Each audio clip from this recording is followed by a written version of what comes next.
உங்களுக்கு நிம்மதி உண்டாகுவதாக. தேவனுடைய இரக்கங்கள் அதிகமாவதாக. தேவன் என்ன சொல்றாங்கன்னா, ஆதியாகமம் 22:14, கர்த்தருடைய பர்வதத்திலே பார்த்து கொள்ளப்படும். தேவன் உங்களுக்காக அவர் செய்வாருங்க. என்ன இந்த பிரச்சனைக்காக, இந்த வியாதிக்காக நான் என்ன செய்யறது, ஒண்ணுமே புரியல, கவலையா இருக்குது, இதற்காக நான் என்ன செய்யணும் அப்படின்னு கவலைப்படுறீங்களா? தேவன் பார்த்துப்பாரு. அப்படின்னா என்னங்க அர்த்தம்? தேவன் பார்த்துப்பாரு அப்படின்னா தேவனே உங்க பிரச்சனைகளை முடித்து தருவார், தேவனே உங்க வியாதிகளை சரி பண்ணி தருவார், அப்படிதான் அர்த்தங்க. அதனால உங்க மனசுல நீங்க எதையும் போட்டு வச்சுக்காதீங்க, கவலைப்படாதீங்க. கர்த்தருடைய பர்வதத்தில் பார்த்து கொள்ளப்படும். என்னால பார்க்க சகிக்க முடியல, ஐயோ அந்த வியாதியை பார்க்க என்னால முடியல, இதை தாங்கிக்க முடியல, இந்த பிரச்சனையை தாங்கிக்க முடியல, அதனால் தேவன் பார்த்துக்கிறார். உங்களால பார்க்க முடியல, ஆனாலும் தேவன் பார்த்துக்கிறார். என் பிள்ளைங்களால இதை பார்க்க பிடிக்கல, இதை பார்த்தாங்கன்னா என் பிள்ளைங்க டென்ஷன் ஆயிடுறாங்க, என் பிள்ளைங்க மனசளவில் நொறுங்கி போயிடுறாங்க, அதனால நான் பார்த்துக்கிறேன் அப்படின்னு தேவன் சொல்றாங்க. நான் பார்த்துக்கிறேன்னா என்ன அர்த்தம்? நான் அந்த பிரச்சனைகளை முடித்து வைப்பேன், நானே அந்த வியாதியை சரி பண்ணிடுவேன் அப்படின்னு தேவன் சொல்றாங்க. சரிங்களா? அதனால நீங்க கவலைப்படாதீங்க. கர்த்தருடைய பர்வதத்தில் பார்த்து கொள்ளப்படும். அப்ப நம்ம என்ன பண்றது? ஜெபம் பண்ணுங்க, அவ்வளவுதான். தேவன் பார்த்துப்பாரு. நீங்க எதுவும் செய்ய வேண்டாம், ஜெபம் மட்டும் பண்ணா போதும். இன்னைக்கு அவர் சமூகத்துல காத்திருந்து ஜெபம் பண்ணுங்க, துதியுங்க, பாட்டு பாடுங்க.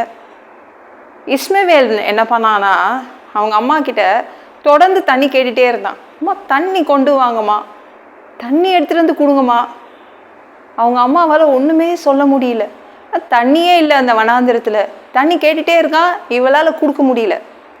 அவங்க பையன் பயங்கர சோர்ந்து போயிட்டான், டயர்டாயிட்டான். ஏன்னா பயங்கரமான வெயில் வனாந்திரத்துல, என்ன பண்றதுன்னே தெரியல. தான் பையன் மயங்கி விழுந்தா இவளால சகிக்க முடியாது, பார்க்க முடியாது. ஐயோ நான் என்ன பண்றது, நான் இந்த காட்சியை பார்க்க மாட்டேன், இந்த சீனெல்லாம் நான் பார்க்க மாட்டேன்னு சொல்லிட்டு ஆகார் ஓடி போய் அவன் சத்தமே கேட்காத இடத்துல போய் நின்னுக்கிறான். என்கிட்ட தண்ணி இருந்தா நான் ஓடி போய் என் பையனுக்கு கொடுப்பேனே, எனக்கு அந்த மாதிரி கொடுக்க முடியலையே, கவலைப்பட்டு அழுதுட்டு நிற்கிறா. நான் தேவன் பார்த்துக்கிட்டாருங்க, இஸ்மவேல தேவன் பார்த்துக்கிட்டாரு. தேவன் என்ன பண்ணாரு? தண்ணீர் கொடுத்தார். அவங்க அப்பா இஸ்மவேலுடைய அப்பா ஒரு துருத்தி தண்ணீர் தான் கொடுத்து விட்டாரு. ஆனா தேவன் ஒரு கிணத்து தண்ணி கொடுத்தார். பிரச்சனை சரியாயிடுச்சு. அவர் பார்த்துக்கிட்டாரு அந்த பிரச்சனை. ஆகாரால சமாளிக்க முடியாத அந்த பிரச்சனை, தேவன் அந்த பிரச்சனையை சரி பண்ணி கொடுத்தார். அது மாதிரி தான் அவர் உங்களுடைய பிரச்சனைகளை பார்த்துப்பாரு, உங்களுடைய வியாதிகளை சரி பண்ணி தருவாரு. உங்க மனசுல நீங்க எதையும் வச்சுக்காதீங்க, கவலைப்படாதீங்க. உங்க மனசுல தேவனை மட்டும் வச்சுக்கோங்க. உங்க மனசுல ஜெபிச்சுக்கிட்டே இருங்க, துதிச்சுக்கிட்டே இருங்க, பாடல் பாடிக்கிட்டே இருங்க. தேவன் பார்த்துப்பாரு மற்றது எல்லாத்தையும். இந்த வீடியோ பிடிச்சிருந்துச்சுன்னா மற்றவங்களுக்கு ஷேர் பண்ண மறக்காதீங்க. கர்த்தர் தாமே உங்களை ஆசீர்வதிப்பாராக. ஜெபம் பண்ணலாமா?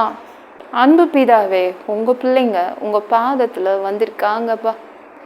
சாமி இரக்கம் செய்யுங்க, இறங்குங்க. உங்க பிள்ளைங்களால இந்த வேதனையை சகித்து கொள்ள முடியல, இதை பார்க்க முடியல, இதை தாங்கிக்க முடியல, அதனால கர்த்தருடைய பர்வதத்தில் பார்த்து கொள்ளப்படும். உங்க பிள்ளைங்க மனசுல எதுவும் வச்சுக்க மாட்டாங்க, நீங்க தான் எல்லாத்தையும் பார்த்துப்பீங்க. இனிமே உங்க பிள்ளைங்களுடைய வியாதிகளை நீங்க சரி பண்றீங்க, உங்க பிள்ளைங்க பிரச்சனைகளில் இருந்து நீங்க அவங்கள விடுதலை பண்றீங்க. நன்றி. எல்லா பொல்லாத பிசாசுகள், ஏவல்கள், மந்திரங்கள், தற்கொலை ஆவிகள், பயத்தின் ஆவிகள், பலவீனப்படுத்துகின்ற ஆவிகள் எல்லாம் இயேசு என்ற பெயரினை கொண்டு துரத்துகிறேன். ஓடிப்போ. உங்க பிள்ளைங்களை ரத்த கோட்டிக்குள் மறைச்சுக்கோங்க. பரிசுத்த ஆவியால் நிரப்புங்க. ஞானஸ்நானம் எடுக்கணும் பா, ரட்சிப்பீராக பா. உங்களுடைய காயப்பட்ட தழும்புகளால் எல்லா வியாதிகளும், எல்லா பலவீனங்களும், கேன்சர் போன்ற வியாதிகளும் சரியாகுவதாக.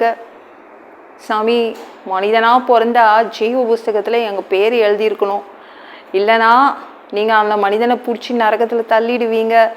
தீ எரிகிற இடத்துல எப்படி போய் வாழ்றது?